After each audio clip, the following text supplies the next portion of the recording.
Hey there, everybody. It's Daniel here again with another edition of Daniel's Horror Review. Sorry for the hiatus there. It's been a few months since I've done one of these, probably about 6 or 7. And I've noticed gotten a few more subscribers, a few comments, a few more people watching since then, so I figured I'd jump on here and start trying to hack at this again. I've just been busy, a lot of shit going on in my life, so I haven't really had the time to do this. But recently watched a horror film called Maniac, 2012 remake of the 1980 William Lustig film, same title. Maniac is directed by Frank Calfoun. I don't, if I pronounce it right or not, I have no fucking clue. This remake stars Elijah Wood and Nora Arnezeder. I don't know if I'm saying that right either, and I put a fucking weird accent on the end there. Not sure why. Anyway, Maniac, 2012 remake. Okay, this movie was written by the very talented Alexander Aja. I don't know how you say his name. Director of High Tension, Piranha 3D, the Hills Have Eyes remake, which I fucking love. Mirrors, which was kind of a letdown, but whatever. Very talented guy. He actually penned the script for this, and this movie follows Elijah Wood as our character Frank, who runs like a mannequin restoration shop. So he restores mannequins. And Frank has this weird thing he does. He stalks women and then scalps them. Puts their scalps onto mannequins at his shop. And the gimmick on this movie is the entire film is shot from Frank's POV. It's like you're looking through his eyes the whole time. There's only a couple shots that are cutaways. And I guess flashback showing Frank and his traumatizing childhood with his mom and having sex with who was a prostitute, just having sex in front of him, blah blah blah, so on and so forth.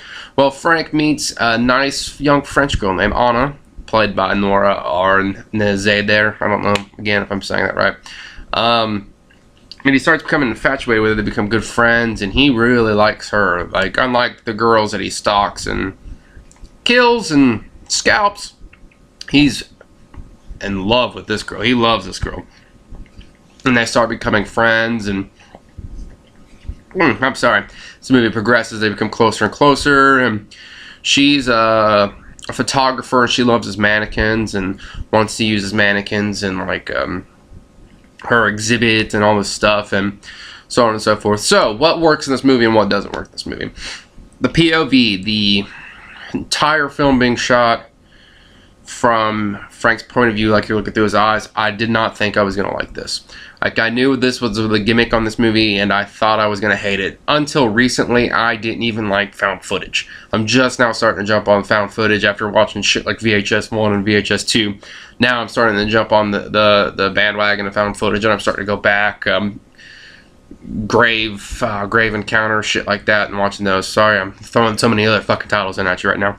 But, so I didn't think I was going to like that at all, but I saw the trailer for it, and I was really intrigued and wanted to see Elijah Wood play a fucking psycho that scalps bitches. Wanted to see Frodo scalp a bitch. So, it worked for me. I thought it was awesome. And some of the scenes where he strangles and scalps these women or does whatever he does are very gruesome in a way, and it makes it feel dirty when you're watching it from that POV. It makes you feel kind of like you're there, like part of it. It's real, it's gritty feeling movie too. It's got a good gritty thing going for it. I loved it.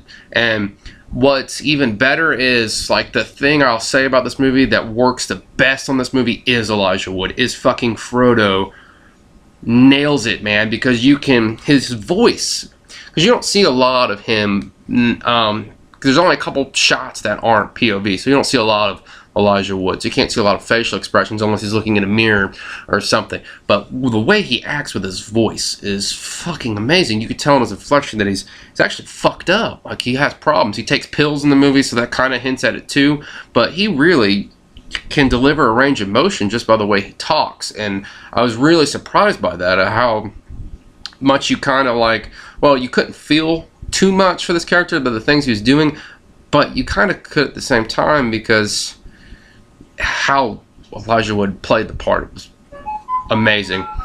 And as for Anna, the French girl played by, I'm not even going to say it again, she was fucking brilliant too. I thought she was great. She was just quirky and different, and you actually really liked this girl, and you liked them, you know, the friendship they developed. I thought that was awesome too, which you don't really see in a lot of horror movies. A lot of times you see the cliche characters and that, but this was just, I loved the character. It was like a damn indie rom-com mixed in with an indie horror movie. It was amazing, and the writing was great, and the death scenes were, there was some gruesome shit in this, and all in all, I thought all that fucking worked. I thought there's a little couple stretches of boringness in it, but I thought all that worked wonderful. If I have any complaints, no, I really don't think I have too many complaints about this movie as a whole.